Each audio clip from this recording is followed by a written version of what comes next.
नमस्कार दोस्तों सपा सांसद जियाउर रहमान बर्क के घर पर बुलडोजर चलाने के बाद अब उनके ऊपर गिरफ्तारी का जो खतरा है वो मंडरा रहा है। एक के बाद एक लगातार सांसद जियाउर रहमान बर्क के ऊपर मुश्किलें बढ़ती जा रही हैं।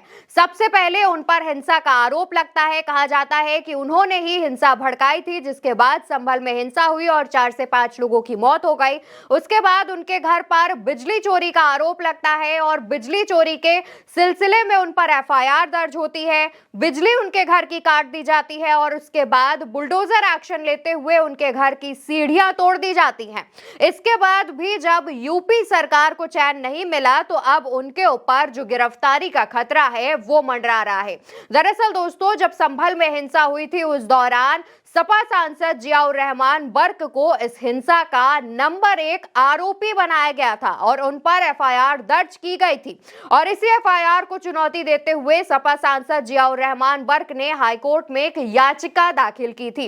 इस याचिका में उन्होंने कहा था कि जब हिंसा हुई तब वो वहां थे ही नहीं, यानी संभल में वो थे ही नहीं, वो बेंगलुरु में एक कार्यक्रम में गए हुए थे और बेंगलुरु से वापस आने के बाद भी उन्होंने लोगों से शांति बनाए रखने की अपील की थी। तो किस उससे हम पर एफआईआर दर्ज हुई? इस एफआईआर को चुनौती देते हुए उन्होंने हाईकोर्ट में यह याचिका दी। इस याचिका पर सुनवाई होनी थी। कहा जा रहा था कि इस याचिका पर सुनवाई होने के बाद जो गिरफ्तारी है वो टल जाएगी, लेकिन अब एक नया अपडेट सामने आया है। अब हाईकोर्ट सांसद जियाउर रहमान बर्क की इस याचिका पर इस साल सुनवाई ही नहीं करेगा, यानी कि अब सपा सांसद की इस याचिका पर सुनवाई इस साल नहीं होगी और इसके बाद पुलिस उनको कभी भी गिरफ्तार कर सकती है।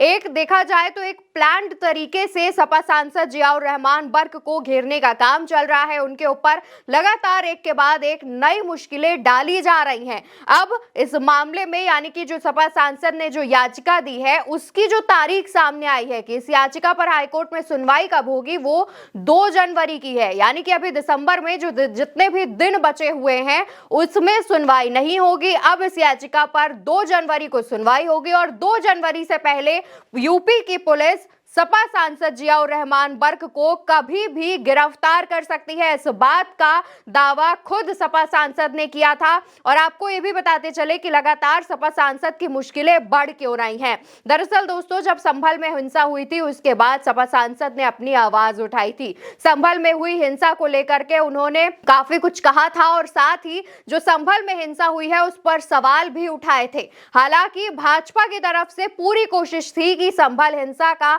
जो आरोप है वो सपा सांसद के माथे मढ़ दिया जाए, लेकिन ऐसा करने में कामयाब नहीं हो पाई। खुद सपा के मुखिया अखिलेश यादव ने सामने आकर यह कहा था कि जब सांसद बर्क संभल में थे ही नहीं तो उन्हें आरोपी बनाया क्यों गया है। और इसके बाद भाजपा की फजीहत होनी तय थी, क्योंकि भाजपा एक सांसद के ऊपर जबरदस्ती आरोप मढ़ने की कोशिश कर रही थी। और जब भाजपा की इस साजिश से पर्दाफाश हुआ उसके बाद लोगों ने भाजपा को ट्रोल करना शुरू किया और इसी ट्रोलिंग को देखते हुए अब भाजपा की तरफ से, यूपी सरकार की तरफ से सपा सांसद जियाउर रहमान बर्क के ऊपर एक के बाद एक आए दिन नई मुसीबतें डाली जा रही हैं। आपको फिर से बताते चलते हैं, सपा सांसद के ऊपर पहले एफआईआर होती है, हिंसा का आरोपी बनाया जाता है। उसके बाद उनके घर पर उनके ऊपर बिजली चोरी का आरोप लगता है। इस बिजली चोरी के मामले में एफआईआर दर्ज होती है, उनके घर की बिजली काट दी जाती है और उनके ऊपर 1 करोड़ 90 लाख से ज्यादा का जुर्माना लगाया जाता है।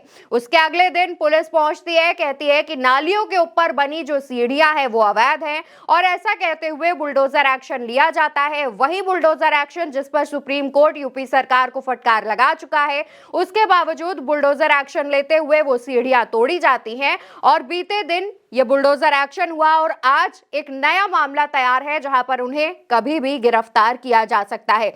अब इस मामले पर आपकी क्या राय है वो कमेंट सेक्शन में जरूर बताइएगा। ये वीडियो आप मेरे साथ उल्टा चश्मा यूसी पर देख रहे थे। मेरा नाम अवंतिका अवस्थी है।